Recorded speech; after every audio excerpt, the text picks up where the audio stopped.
First of all, let me offer my enormous gratitude to Dr. John Holdren, the science advisor to the president and director of the White House Office of Science and Technology Policy. When we first invited John, who's an eminent scholar in the area of the topic of this symposium, academic scholar, but also a major figure in the policy area. When he was invited to this, he indicated that the only thing that would stop him from being here is some crisis in Washington.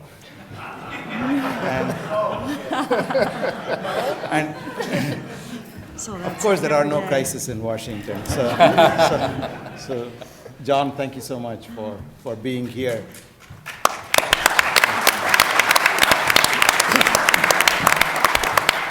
I just want to say a few things. We have a very, very distinguished panel of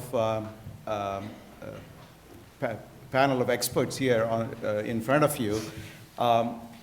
They will be introduced appropriately in due course by the chairman of our board of trustees, Ray Lane, who himself, in the entrepreneurship side of energy, is a major figure through his various activities based in Silicon Valley and in Pittsburgh.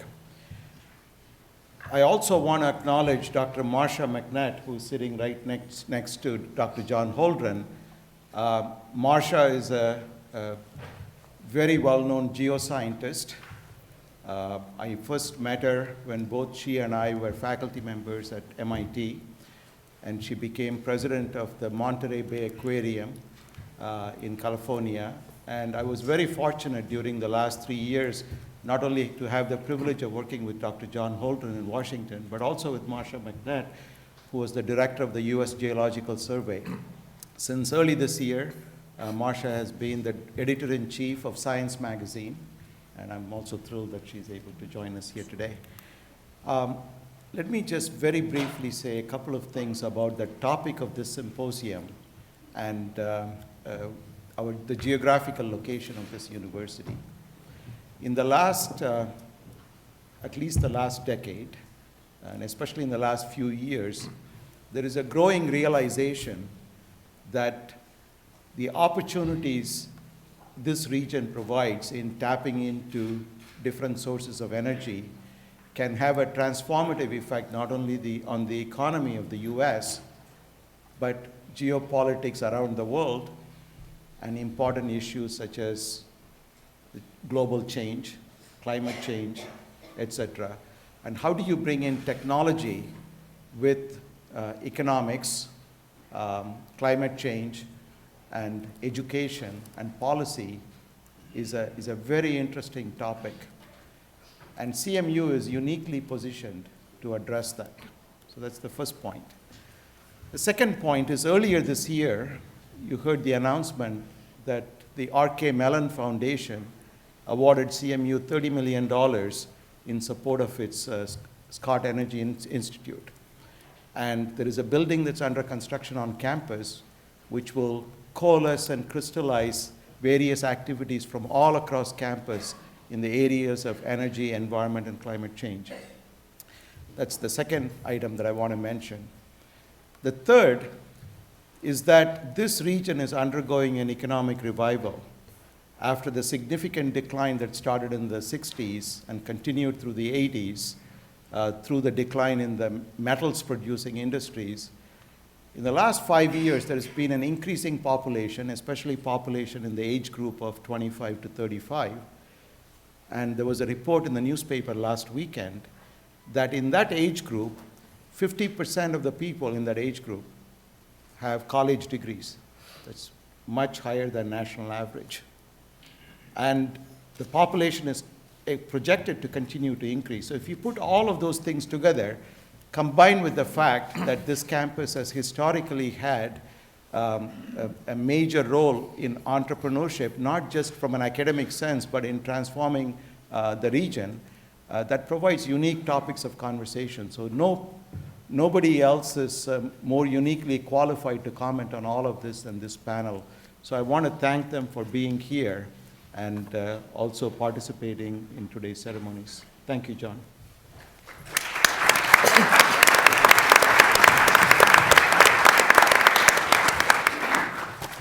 Well, I'm a big believer that moderators of panels do not get in the way. And as Subra mentioned, it was pretty transformational for me to kind of turn my back on 40 years of knowledge in the IT world that I've spent my entire career, and about 7 years ago start focusing on the energy and climate issue. And even though it's had a very turbulent ride, a bubble, a recession, lack of policy, and everything else thrown at it, it is still, I think, the most worthy mission that we can all pursue. I was born in 1946. That makes me the first year of the baby boom generation. My son was born in 1998, and my youngest daughter was born in 2000. In this short kind of half century, a lot has changed. The music, as my 12-year-old daughter reminds me over and over again, she gets tired of listening to my 60s tunes, the cultures, technology, and certainly our view of the globe and how it has flattened. But one of the most profound changes has been our viewpoint on how we power the planet. You know, I distinctly remember, it's the little things you remember from my deceased father, growing up, that he would always tell us to turn out the lights. You know, it's a habit I have now that came from my father, turn out the lights. And it would just be drummed into my head, turn out the lights. And I think it came from his generation, which was a generation of scarcity. The 30s and the 40s and the lack of resources and the lack of assets that they had. So I now tell Tori and RJ, my 12-year-old and 14-year-old, to turn out the lights. And I think I do it from a generation of shame.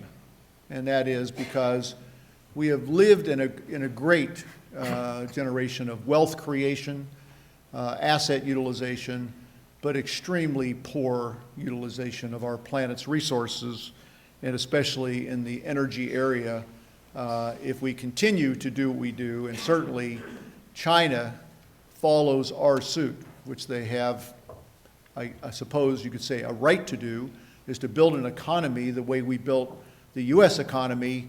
It's just virtually impossible with the resources, the energy resources in this planet. So it's time to make amends. And I think it's time for RJ and Tori to start listening to Grandpa. So there's simply no more important mission that we can pursue than to drastically reduce the dependency we have on fossil fuels on this planet. So we have great experts today to help us kind of process through this discussion and hopefully enlighten. I will remind before I introduce the panelists, please turn off your cell phones or turn them to mute so we don't hear them. And I've already informed you about the index cards. If you would like to ask a question, please write it down, pass it to the end of the aisle. We'll do our best to try to adjudicate and bring them forward. John Holdren, as Subra has already mentioned, serves the President of the United States as the Chief Science Advisor. He is one of the leading experts on energy and environmental policy. He is Director of the White House Office in Science and Technology Policy. He co-chairs the President's Council of Advisors on Science and Technology, and we are damn lucky to have him here, and that there are no crises in Washington that prevented him from being here. It's got to be the only day he could make it. So thank you. Marcia McNutt is a distinguished geophysicist who became the 19th editor-in-chief of Science in June 2013, one of the most important scientific editorial roles in the world. She is well attuned to the many issues around energy, the environmental impact of energy development, and the adaptation of or to climate change. Peter Adams is a professor in the Civil and Environmental Engineering Department and the Engineering and Public Policy Department at Carnegie Mellon. Peter's work is focused on many issues related to the effects of climate change on air quality. Inês Azevedo. How'd I do? Inês. How about Inês? Inês was perfect. Inês, okay. Azevedo, okay. Assistant professor in the Department of Engineering and Public Policy and co-director for Climate and Energy Decision-Making Center at Carnegie Mellon. Like many of her colleagues at the EPP, Inês recognizes that many complex problems cannot be solved by traditional engineering alone, and climate change certainly falls into that category. Erica Cochran is an architect and designer. This is her first semester as a faculty member in the School of Architecture at CMU. Her research focuses on designing schools and other public buildings which are healthier and more energy efficient. Kipo Lam is a professor of architecture at CMU who has been actively involved in energy efficient buildings projects and sustainable urban planning in the US, Singapore, and China. And among his many activities, he's a member of the board of directors of the Energy Foundation. So without any further remarks from me, I would like to get started and ask John Holdren to kick off your presentation and remarks. Thank you, John.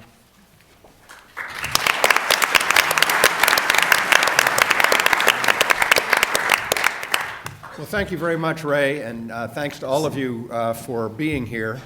And Subra, thank you for a lot of things. I'll say more about that this afternoon. But I think one could equally say, Ray, that the crises in Washington propelled me here. We were all told that we have each 3 slides and 6 minutes. I want you to know that the title slide doesn't count. Let me begin by noting that energy is important to our society, not for its own sake, not because BTUs or kilowatt hours or megajoules are really exciting. It's important because of its crucial role in meeting basic human needs, in fueling economic growth, in complicating, unfortunately, international relations, and in contributing to environmental problems at every scale, from the local to the global. The challenge of energy and environmental policy is how, while respecting the imperatives and constraints of those first 3 items, we can achieve a number of very important environmental goals. One, how can we preserve and improve urban and regional air quality?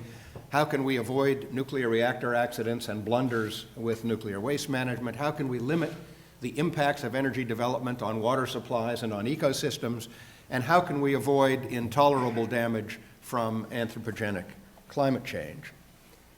The climate change part of the challenge is, in my judgment, and that of many others, I would say, by far the most demanding part. The most demanding technologically, the most demanding economically, the most demanding politically, including both domestically and internationally. And that challenge gives us only 3 options: mitigation, the measures we take to reduce the pace and magnitude of changes in global climate that materialize; adaptation, measures that reduce the damage resulting from the changes in climate that do occur in spite of our best efforts at mitigation; and the third option, alas, is suffering. Suffering the adverse impacts that we fail to avoid through either mitigation or adaptation. The goal of minimizing suffering, of course, which must be our goal, can only be achieved by investing very substantially in both mitigation and adaptation. We know that mitigation alone won't work because climate change is already occurring and it can't be stopped quickly, no matter what we do in the mitigation domain. Adaptation alone won't work because adaptation measures get more expensive, more difficult, and less effective the larger are the climate changes to which we're trying to adapt.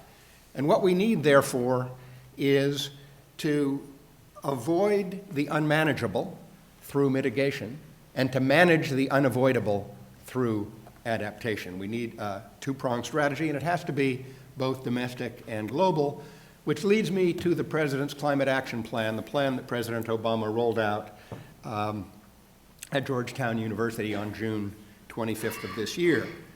And it has three major parts: cutting carbon pollution in America, which has all the ingredients listed here, cutting the emissions of CO2 from power plants, promoting renewable energy and other clean energy options, increasing fuel economy standards, cutting energy waste in buildings and industry, reducing the emissions of other heat-trapping substances, hydrofluorocarbon and methane particularly, managing forests and other lands for carbon sequestration.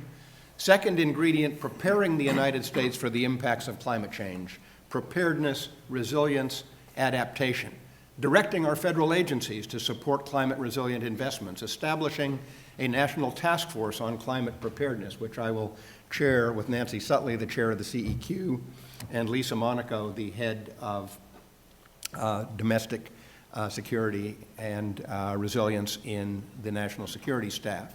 Managing flood, drought, and wildfire risks, mobilizing science and data for climate resilience.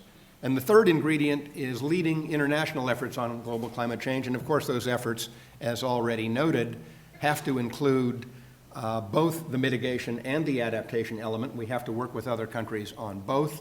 That includes enhancing both bilateral and multilateral engagement on mitigation and adaptation, and mobilizing clean energy and preparedness finance, key points in our agenda. And of course, some of our team are off to Warsaw in the next couple of days to participate in those discussions in the UN Framework Convention on Climate Change. So I tried to cover a lot of ground. I probably went over 6 minutes, but not by much. And I'm now going to turn it over to the remaining panelists, who will give you some detail on these overarching themes. Thank you very much.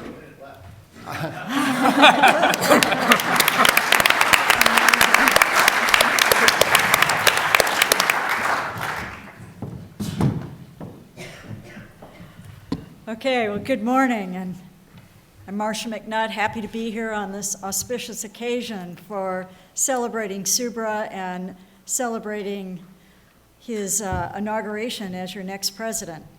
Well, I wasted no time on a title slide.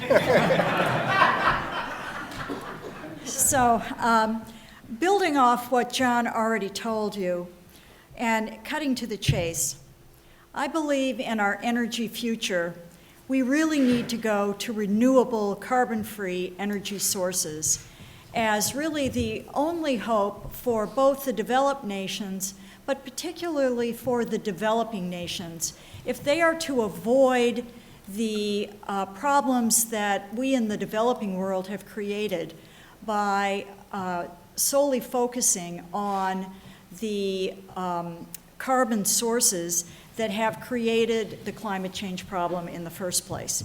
Now, in this slide that I've borrowed from Sally Benson at Stanford, it shows the amount of energy available in different carbon-free energy sources, starting solar on the left, going through wind, ocean thermal gradient, waves, geothermal energy flux, hydropower, and tides, where one, at the time that Sally created this slide in 2004, was the current global energy usage, which was 15 terawatts. It's more now.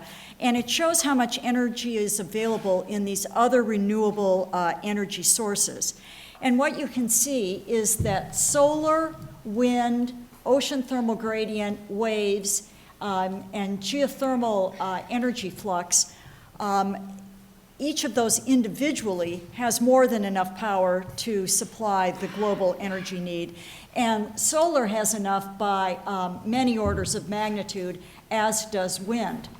So the reality check here is that we actually live on a planet that is abundant in energy, and with 70% of the planet being covered by water, it makes sense to look to the ocean increasingly in the future to supply much of our global energy need. If we look here at this slide, this shows where the energy is available in the ocean. In the upper left-hand slide, it shows solar irradiance in January in watts per meter squared. In the upper right, it shows the wind power density. And if you can compare those two slides, you see that they're almost complementary. So places in the ocean where you have abundant solar energy, you don't have a lot of wind, and vice versa. And in the lower right, it shows wave power density, and actually that's in a different unit. It's kilowatts per meter, so you can't really compare that unit to the others. But basically, the bottom line is that the oceans are an energy-rich environment. And paradoxically, very early in human history, man turned to the ocean for transportation because of wind power for propelling ships across the ocean. And then, strangely enough, we started fighting the ocean energy using steam engines, diesel power plants, and finally nuclear power to fight that ocean energy.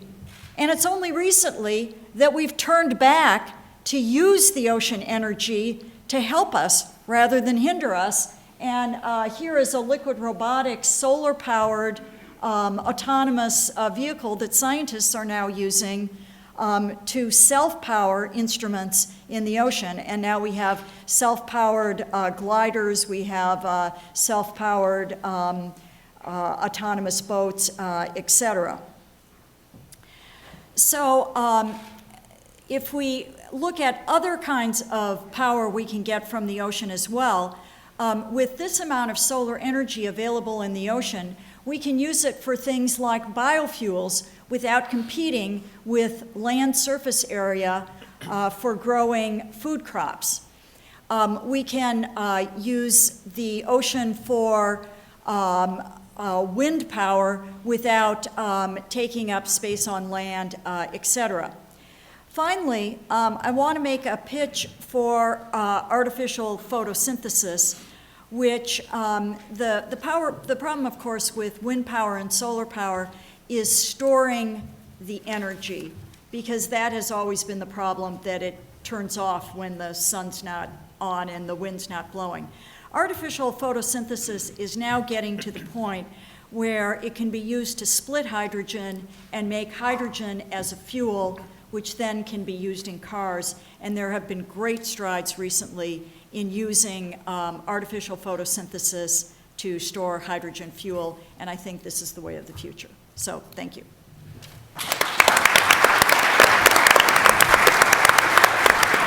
And next up is Peter Adams. This is impressive.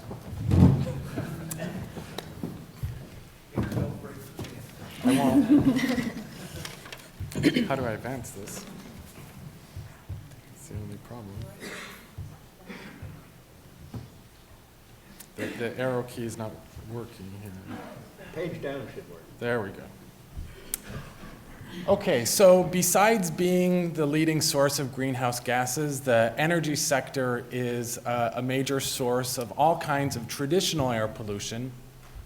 And the kind of air pollution that we frequently worry about the most is fine airborne particulate matter. You see on the right a picture of Beijing in January of this year, and this is a significant public health burden globally and in the United States. It's estimated globally that some few million people die prematurely every year associated with exposure to fine particulate pollution, and a significant number of those people are in the United States as well. Ironically, these same particles tend to be, as you can see in the white smoke in the picture on the left, these particles tend to be bright, hazy particles that reflect sunlight and have a cooling effect on the planet. And we think that as much as 80% of greenhouse gas warming has actually been offset by anthropogenic particulate matter. And as we clean up these particles for health reasons, this effect that has been masking the greenhouse gas effect will be unmasked, and we expect global warming to increase.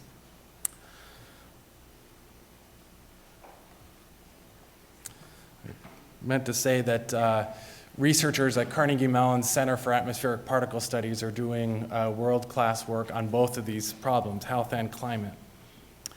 So while most atmospheric particles have this cooling effect on climate, there's a special class of particles called black carbon. And if you've seen the black smoke that frequently comes from diesel engines, then you're familiar with black carbon soot. And as you can imagine, just by looking at it, it's dark and it absorbs sunlight. And it has a significant warming effect on the globe's climate. Recent estimates have suggested that the amount of warming from black carbon may be almost as big as carbon dioxide, maybe 2/3 as large as the warming from CO2. And in a way, this is actually potentially exciting news. Black carbon particles in the atmosphere have a lifetime of only a week or so. If we started to clean them up now, within a few weeks later, essentially instantaneously, they would be gone. Black carbon controls could be potentially cheap. There would be significant health benefits. And practically overnight, we have the potential to knock out one of the significant causes of global warming. And so this has led to a lot of excitement lately in papers that suggest that maybe black carbon is the most effective way to slow global warming, at least in the short term. Unfortunately, on closer inspection, it's not entirely clear that cleaning up black carbon will be an easy or significant help for climate change. This is because the same black carbon containing particles come with a significant amount of cooling effects built in. One of them is that black carbon containing particles actually have a cloud seeding effect that makes clouds brighter and more reflective. And in 2010, we published a paper doing climate model simulations that showed that this cooling effect with the black carbon particles was similar in magnitude to the warming effect. Along the same lines, we've known for quite a long time that any source of black carbon particles actually emits a significant amount of the cooling particles as well, the organic species and sulfate. And so when you do a full counting of a source of black carbon particles, including the warming and all the associated cooling effects, it's not clear that there's really a strong net warming due to these sources. And my own read of recent publications in this area is that at best we could probably prevent a small fraction of a degree of warming with stringent black carbon controls. I still think that black carbon controls are extremely worthwhile. The health effects alone certainly justify pursuing them aggressively. It's possible that if we control black carbon, we'll get significant, or at least some useful climate change benefits as well. But when it comes to dealing with the climate change problem, really in the short term or in the long term, carbon dioxide is the major player, and we have to really keep our efforts focused on mitigating carbon dioxide if we want to address the problem.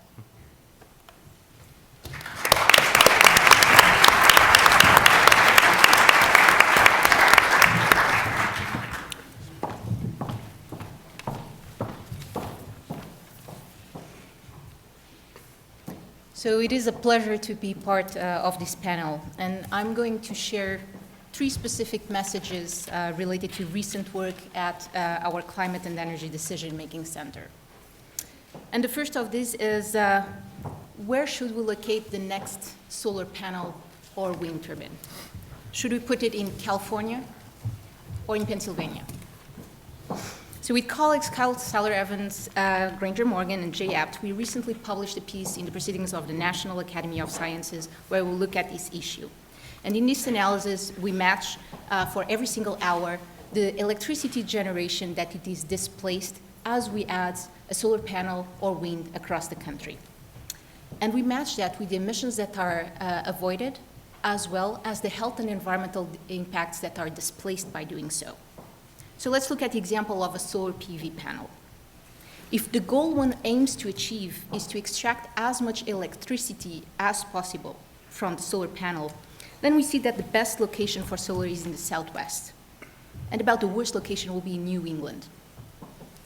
For example, a solar panel in Arizona will be able to produce 60% more electricity than a solar panel in Maine. Now, if the purpose of the renewables is instead to avoid carbon dioxide emissions, as was mentioned in the previous two talks, from fossil fuel generation, we get a substantially different story. So in this plot, you see the avoided CO2 emissions by increasing slightly across the country.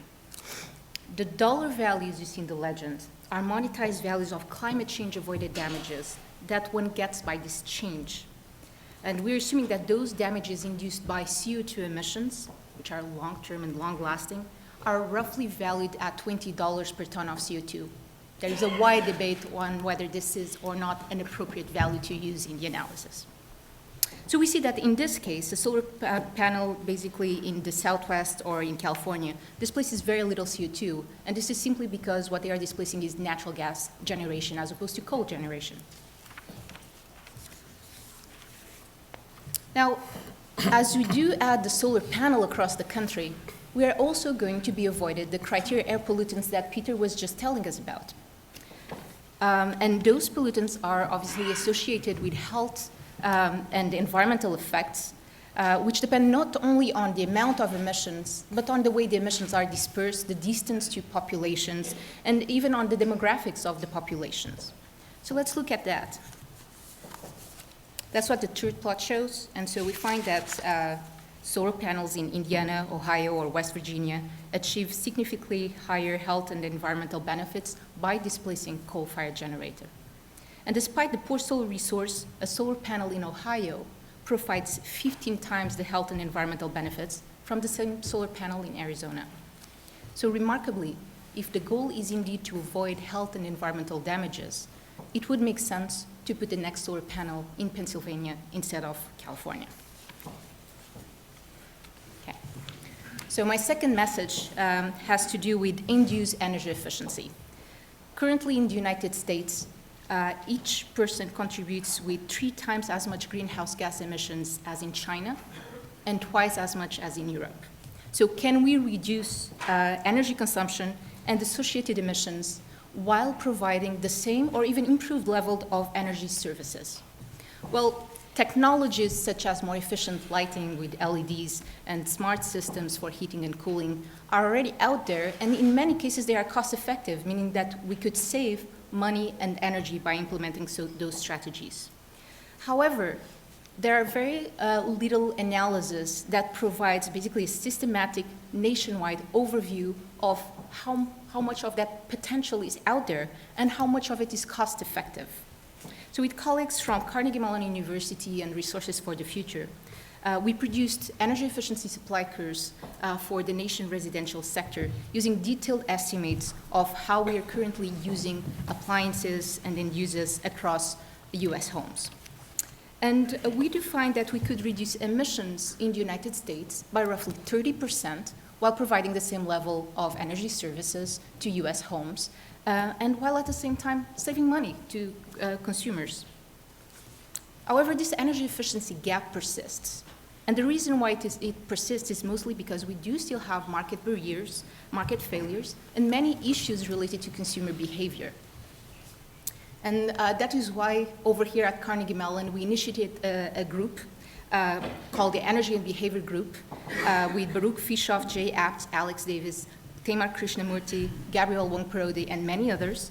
And this group involves psychologists, engineers, economists, policy analysts working together to see how to overcome this energy efficiency gap, among other problems.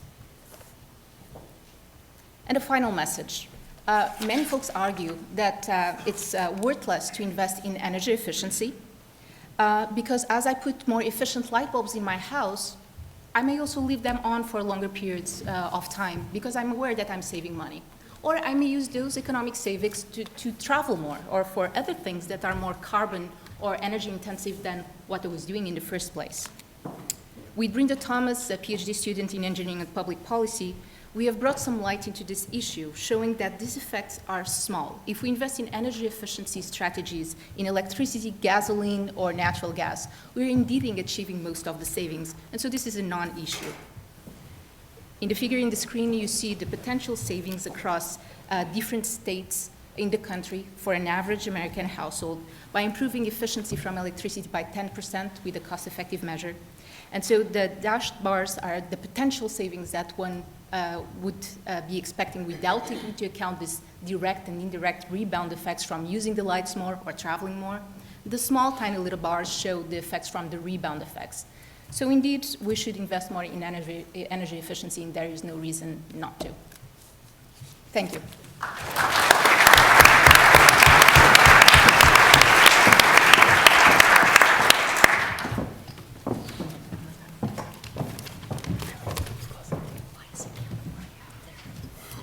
Good morning. It's a pleasure to be here with such a great panel, and also to welcome Dr. Suresh to Carnegie Mellon University. So as we talk about challenges within energy, I'd like to also bring the discussion to talking about the relationship between energy and the building, and school and children academic health and performance, as well as people, climate, health, and productivity. So when we look at schools, they're among the most densely populated commercial type building within the US. However, many of them are suffering from flooding, mold, mildew, pest infiltration, questionable indoor and outdoor air quality issues, in some cases separated from your toxic waste areas by something like a chain link fence.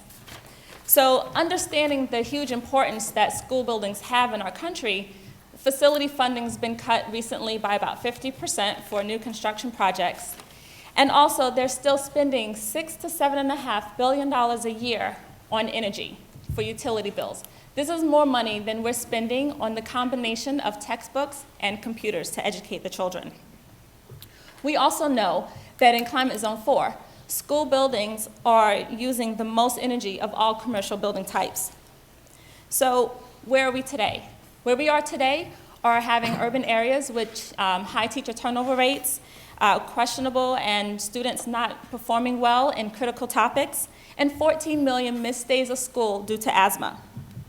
But despite all of this, I still see a tremendous opportunity. And I see this especially when it comes to energy efficiency and as a means to improve the health and productivity of our occupants, and do this through creative and innovative design solutions.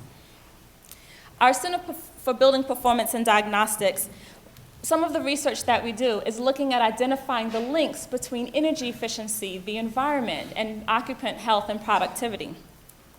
One of the things is through an analysis of 185 physical variables, where we're looking to see which are the most significant metrics to the occupants within the building. One of the ones is the condition of the classroom ceiling. What we've seen is that rooms or children where they're in a room where the classroom ceilings are in bad condition versus poor condition, poor versus good, the ones with poor have a 25% higher teacher turnover rate than in a classroom with a good ceiling. Furthermore, looking at distances to a 5-acre green space apart has a direct correlation with your neighborhood and community obesity and overweight percentage. So what else do we see? Some of the work we also do is we expand this with a lot of our graduate research projects, and we look at other things, such as the opportunities that there are for daylighting. And we do this with partnerships with our Pittsburgh Public Schools, the Erie Public School District. Why do we do this? Because at Carnegie Mellon, not only do we like to come up with solutions, but we want to share them with our community, so that through these partnerships with the Green Building Alliance, school districts, Department of Energy, and EEB Hub, we can provide retrofit solutions to help people, especially in low-income neighborhoods. So just looking at a few of the solutions that we've been able to help schools out with, let's just talk about electricity. As electricity, for an example, 40% of a school's electricity bill goes for artificial electric lighting. We know that only 10% of your school building is actually using sunlight, free light, to light the building. In 90% of your rooms, they're leaving the lights on even when no one's in the building.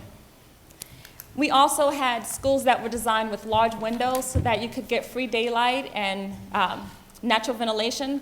Many of those windows have been blocked off or boarded up. So we look at creating design opportunities. We're opening the windows up again, carving out pieces of the ceiling, putting in daylight sensors and light redirection devices, simple and innovative, cost-efficient retrofit solutions so that we can help reduce our utility bill and improve the occupants' comfort and productivity in the room. Another critical measure are HVAC controls and systems. One of the things that we've learned is that school buildings, they're not zoned properly. So you've got on the same floor teachers who are hot on one end of the building. You go down the hall and the next teacher's freezing and the kids and the teachers are sitting with their coats on. One school that I work with, this is their innovative solution for how they handle climate control.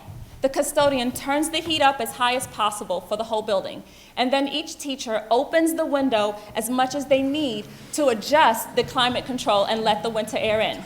We are literally throwing energy and money right out of the window. Something simple as doing commissioning or retro commissioning for a building's mechanical systems can save a school $14,000 a year. This is money just from that one thing that could be used to invest in our children's education. So as I talk about these partnerships that we have, I also want to mention one of the other things that we do, which is creating those partnerships and sharing them with our graduate students. So our graduate students in architecture, we have them working directly with the clients. This does two things. One, in low-income neighborhoods, it gives them architectural and engineering advice because they maybe can't afford to hire an architect for it. Two, it gives our graduate student first-hand experience so that they can help them on their resume. So I'm an architectural designer by trade, which means that I see design as a way to solve all the world's problems. Energy efficiency in school does more than just save on your utility bills. Just imagine a school near a park, reduce urban heat island effect, and improvements in health. Walls with good integrity, where I'm not shivering or freezing or hot or cold. And I also have proper R values in my walls and great thermal barriers. Green spaces in the parks or on the roof so that we can incorporate learning in agriculture and math and science. Investments in schools is an investment in energy, in climate, in academic health, and in performance. So I'm going to conclude, but just ask you all to imagine three things with me. One, imagine a world where we take the money from a savings and utility bill and we invest it in the infrastructure of the school system. Two, imagine a world where we then take the advancement in the building systems and use the building as a teaching tool to improve the learning in math and science classes. And then three, imagine a world where we create the best infrastructure for our students so that we can create the next generation of scientists, architects, and engineers. Thank you.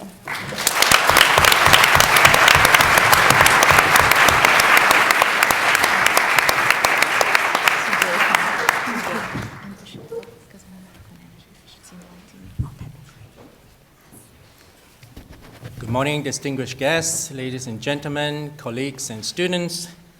Contrary to what John said, that his intro slide doesn't count, and Marcia doesn't even have an intro slide, my intro slide definitely counts, because this is the reason we're here this morning. What doesn't count are the many hidden animated slides that I have stacked underneath those three slides. That don't count. Okay, well, it's a great pleasure and honor for me to participate in this inauguration event and in this symposium. It's really been an incredible journey for me, certainly, and I'd like to share some of the experiences with you this morning. And I would like to start by saying a few words about my role as a board member in the Energy Foundation, and particularly with respect to the work in China. This, of course, fits very well with the inauguration celebration theme of crossing boundaries and transforming lives. The Energy Foundation is a partnership of philanthropic investors promoting clean energy technology in the US and China. Of course, these are the two largest economies in the world, as we know, and coincidentally, they are also the world's largest CO2 emitters currently. The Energy Foundation has 5 programs in the US covering climate, building, power, transportation, and public engagement, and 8 programs in China covering low carbon development paths, transportation, renewable energy, electric utilities, buildings, industry, environmental management, and sustainable cities. Its annual budget is over $100 million a year. Approximately 2/3 of this is on work in the US, and about 1/3 of it spent on work in China. And this year we have an exceptional year where our budget has reached 120 million due to the generosity of many donors to this important area of work. Currently, I'm the only board member that is in the building field. So let me briefly then share some of the broad contextual observations as well as a couple of illustrative activities that we support in China in the cities and building programs.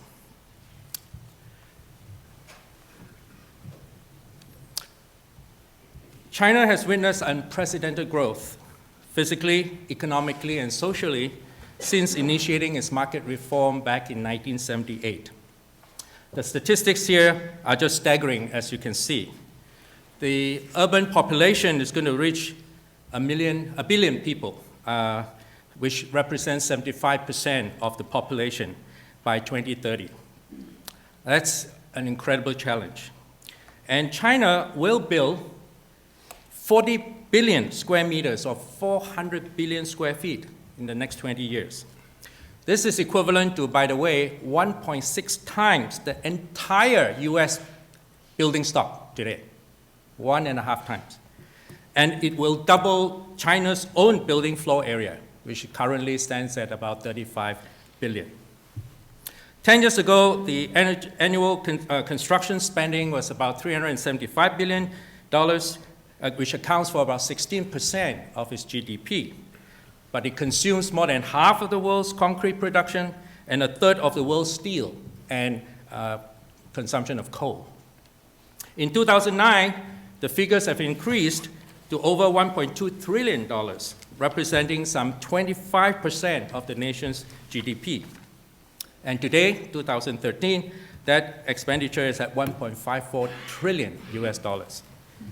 So these statistics present to us a really real challenge on the potential energy and environmental impact, especially given the phenomenal rate of development and expansion, as Ray has earlier pointed out in his introduction.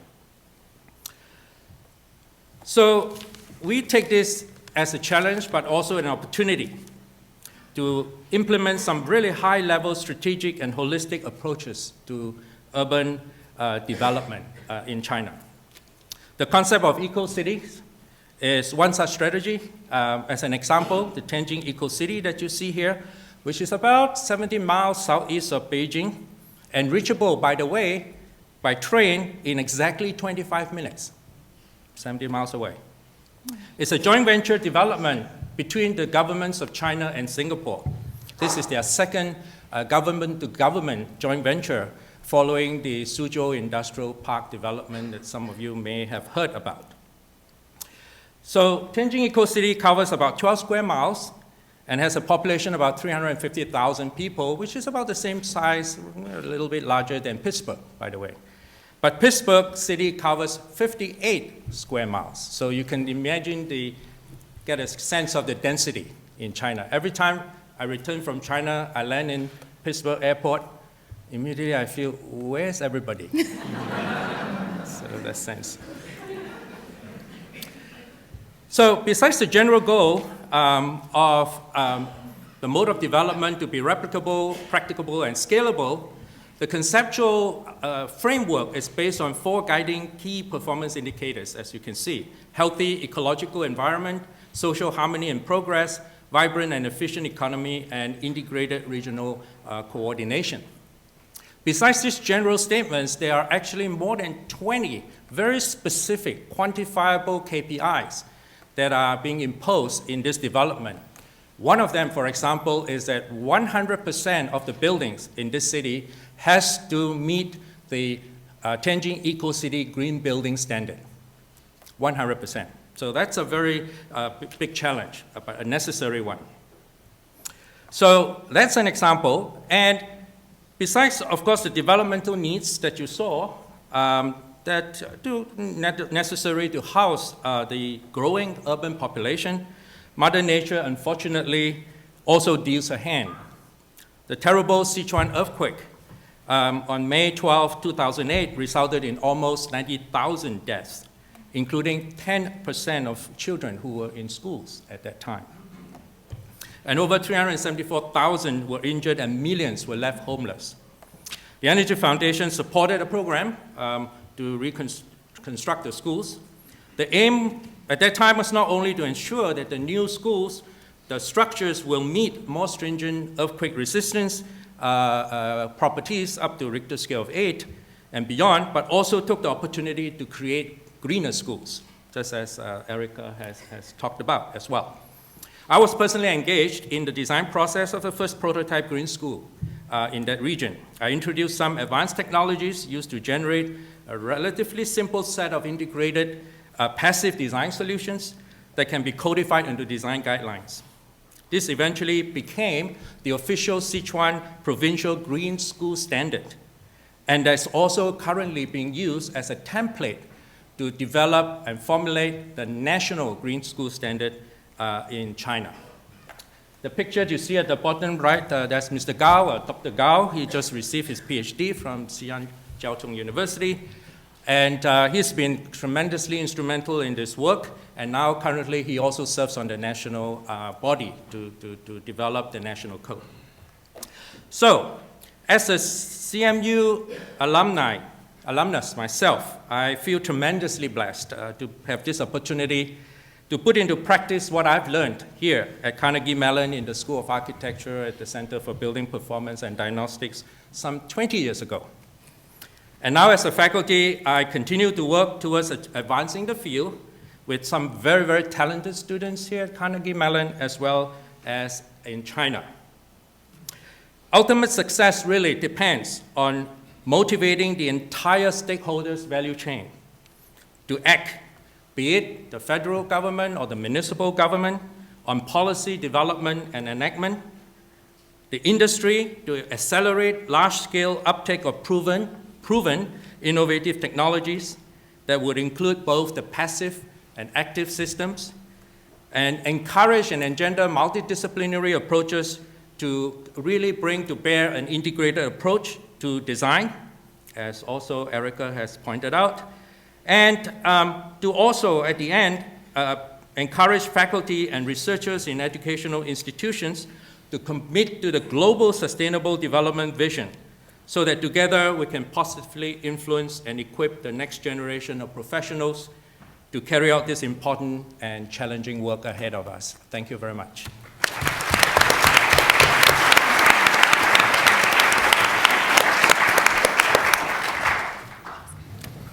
Thank you, panel. It's amazing that you were all on time and did this and got it all said in that time. I've got several questions. I'm going to try to get through these questions so I can get as many as in front of you as I can. So a couple of these are targeted to you, John, but also John and panel. So let me just start with this one. Do you think that humankind collectively has at least most of the knowledge we need to address these problems? And it's just a matter of figuring out how the puzzle pieces fit together and filling in the gaps?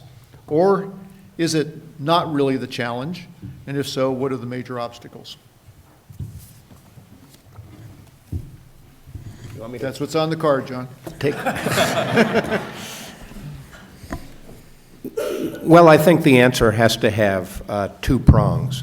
We certainly have a lot of the knowledge we need to address these problems. We have a lot more knowledge than we're using as a society at this juncture to address the challenges that have been described by this panel. That's not to say that there isn't a need for additional research and development and monitoring and measurement to better understand exactly what's happening, where it's happening, how it's happening, what we can do to ameliorate the consequences. So again, I would say both premises of the question are correct. We should be doing more with the knowledge we already have, but we should not let up in our quest for advances to be able to do even better going forward. Are we trying to close the barn door after the horses have left the barn? The wheels of research, funding, industry initiatives, and political will move slowly while the forces of degradation of the environment have gained momentum. Reversing them will present an intractable challenge. for the panel? Anyone that wants to comment?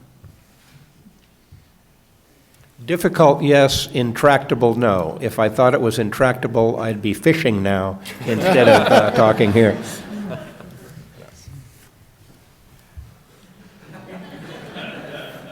Come on, panel, jump in. Well, let me add one more. Yeah, so difficult problem, the technological solutions for climate change, at least on the mitigation side, are there. The issue being that it will cost something. It is not for free, and the cost of some of those technologies deployments don't compare to each other. Natural gas or coal are going to be cheaper than solar or wind, and that prevents some of the wide deployment. So just adding that note on the economic side. Marcia? I was just going to say, the technology generally is the easy part. It's the people part that's the hard part. And I think that's what we're up against. It's changing, it's asking people to change the way they think about their relationship with themselves, their quality of life, their cultures, and that's always the hard part. That's why I think this program here at Carnegie Mellon is so important, because it thinks about things like that. I have a couple of questions, I think predictable, about the shale gas boom, the unconventional oil and gas finds and methods for discovery and extraction. How do you believe the shale gas and oil and gas boom is going to affect climate change or the way we are viewing renewable energy? Oh, I can take a stab at that. I have a editorial coming out in Science soon that's titled Bridge or Crutch, that talks about the shale gas boom. And basically, so far, the shale gas has replaced a lot of the coal burning, and so in that respect, it has cut CO2 emissions and mercury emissions and a lot of the other negative impacts of burning coal. And the fracking for oil has, for the first time, made the U.S. Drop its importing of oil such that we are a net oil exporter for the first time in almost 2 decades, which is totally amazing when you look at how our energy portfolio has changed. However, if you look at the fracking boom, what happens is that fracked wells peak within a year or so, and then they rapidly decline in terms of their production, which is different than conventionally produced wells that go into conventional reservoirs. So I find that it is always fraught with danger to predict how long this boom will last, because as more technologies come online and as prices rise, the industry does rise to the occasion and find new ways to get more resources out of existing reservoirs. But so far, these reservoirs do seem to be not lasting as long as conventional ones, so I think we should not be complacent. We really should use this as a bridge to a renewable future as quickly as we can. Others on the panel agree with that point of view?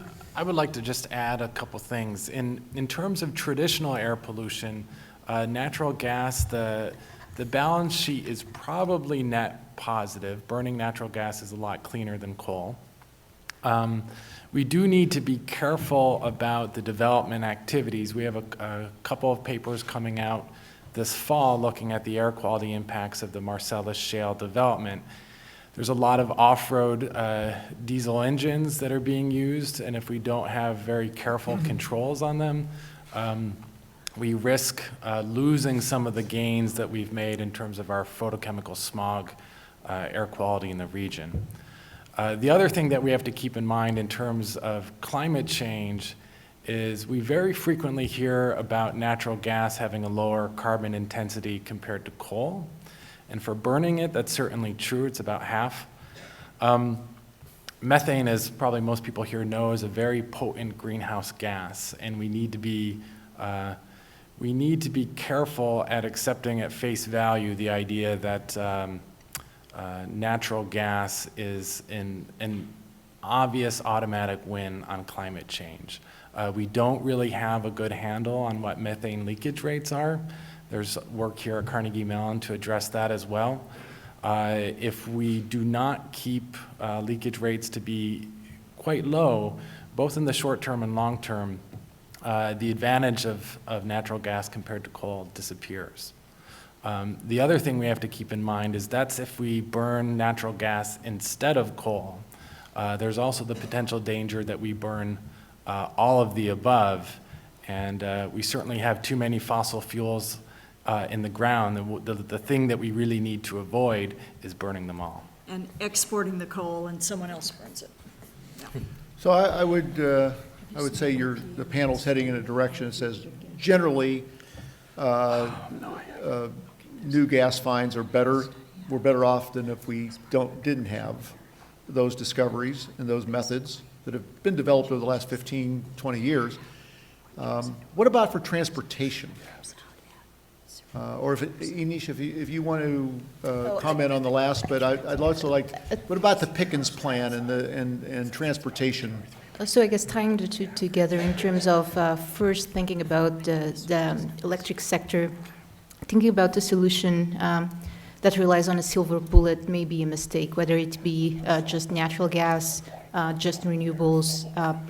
We do need to take into account surprises, and we do need to take into account that the system is going to take a long time to change. We're building long-lasting infrastructure for systems that will prevail for 25 to 60 years, sometimes even more. So things are going to be changing slowly, and the choices that are done today will be having long-lasting consequences. So a solution that entails a portfolio of technologies and strategies that would indeed include renewables, natural gas, coal with CCS, and also nuclear, as well as energy efficiency, seems to be a reasonable way to go. Now, transitioning to transportation, indeed, I don't know if others want to say a little bit about the space on electric vehicles and so forth. Well, all the projections that I see on electric vehicles is we'll have very slow adoption, and it'll be 10, 15, 20 years. Should natural gas be looked at as an interim transportation answer? I think there are clear benefits to using natural gas in truck transportation, for example, and that is, in fact, being done increasingly. It's a more difficult matter in automobiles. Bus fleets is another good option for gas.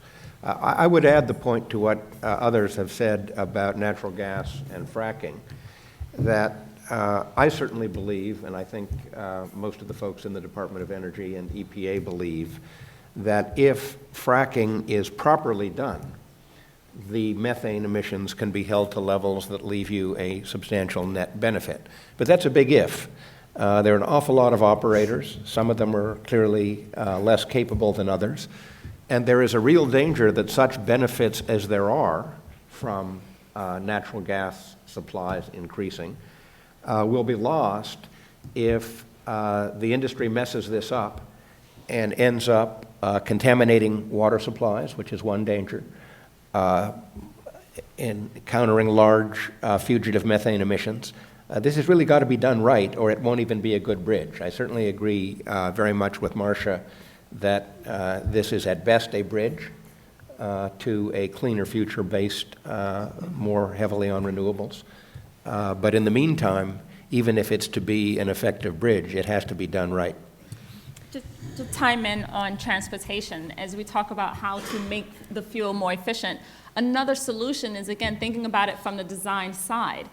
One of the reasons we need transportation is so that we can bring goods from one area to another. If we design our cities in smart ways where we put things in proximity to each other so that we can reduce the reliance on needing to transport things at such great distances, Or if we construct things and say, let's use materials that are within a 500-mile radius as opposed to bringing them from across the country or across the ocean.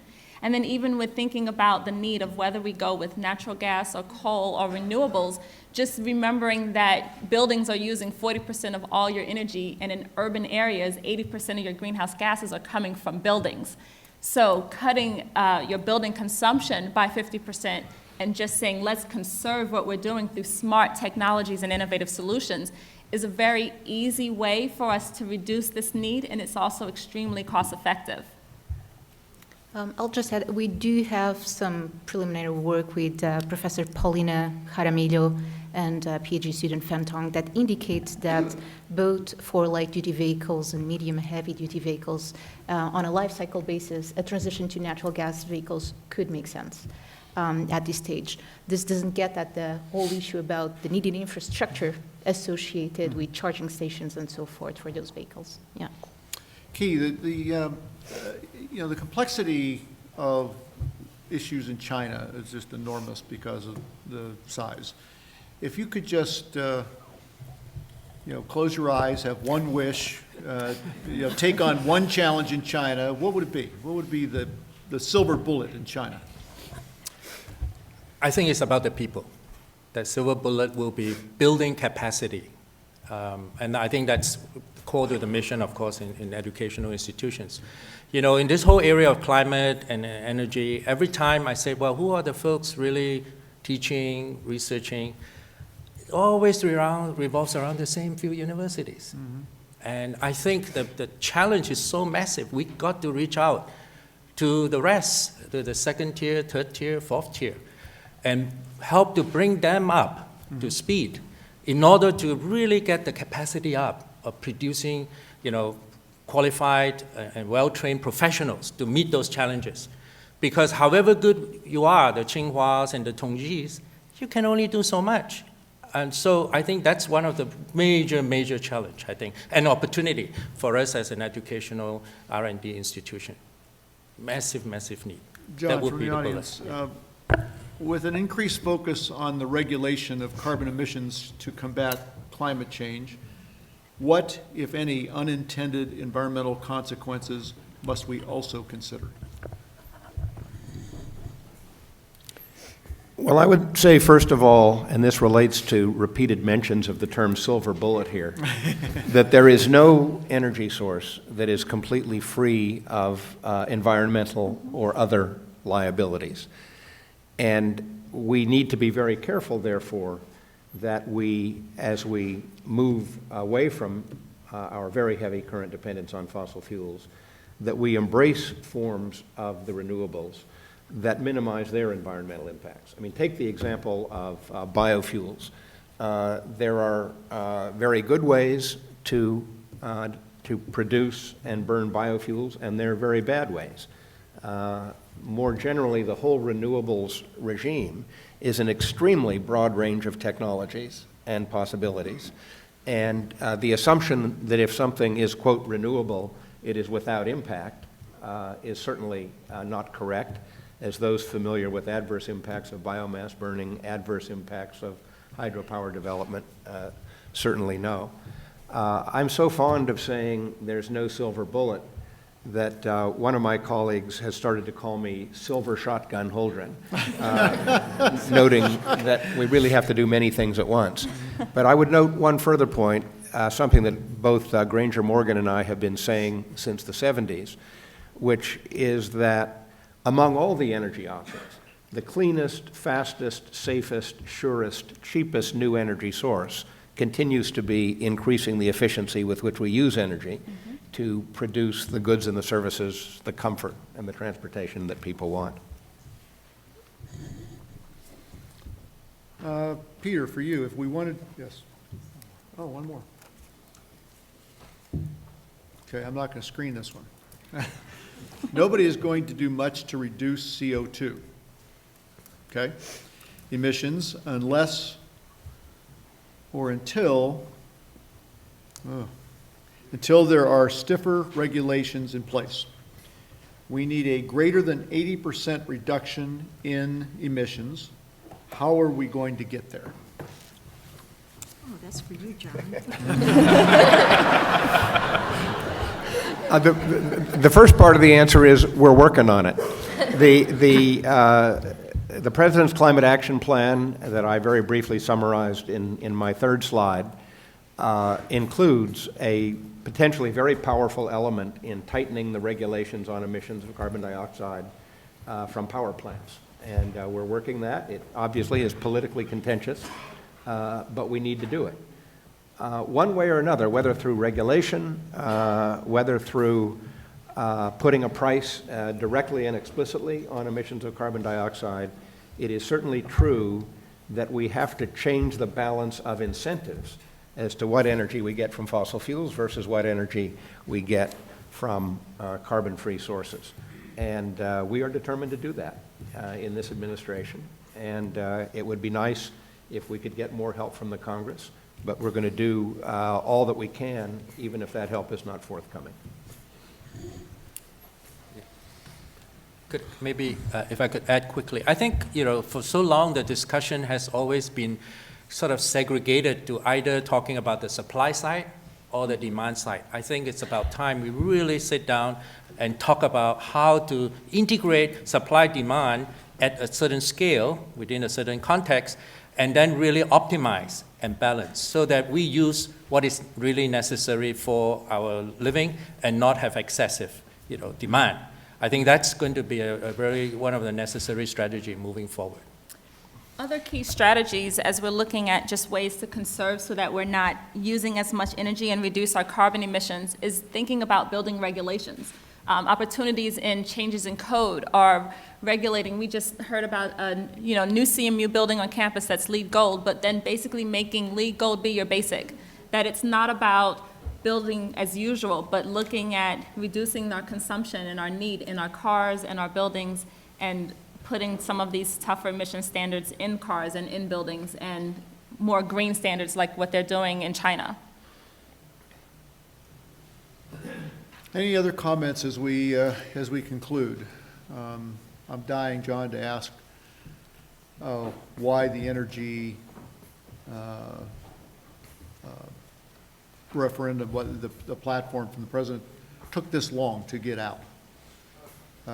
You would think from this administration it'd be right up front, first year or two. Well, it was up front. In the first 2 years, you may recall, we tried very hard to get a comprehensive energy and climate bill through the United States Congress. Mm-hmm. We failed to get it through in the first 2 years, and after that, the 2010 midterm elections changed the composition of the Congress in a manner that made it even more difficult to expect any help from that direction. Mm-hmm. And we used that time, the second 2 years of the first term, to figure out the package of actions that we could take without the Congress to substantially move this ball forward, and that's what we've launched at the beginning of the second term. Great.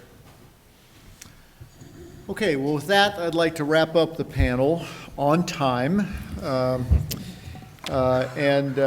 and thank all of the panelists for their contribution. I also want to thank Marcia for the forecast on renewable energy and the need for storage. I believe storage is the major requirement going forward, and as some of you know, my firm is a major investor in a Carnegie Mellon company called Aquion, and we start shipping batteries next year for stationary storage. It's going to be a very disruptive technology out of the material science department of CIT. And it's going to be a wonderful thing for Carnegie Mellon and a wonderful thing for renewable opportunities. So thank you for that forecast. With that, we'll conclude. Thank you very much for attending. Yes, you have a...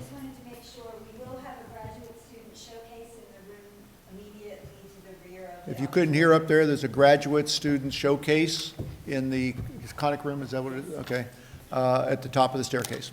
Thank you very much.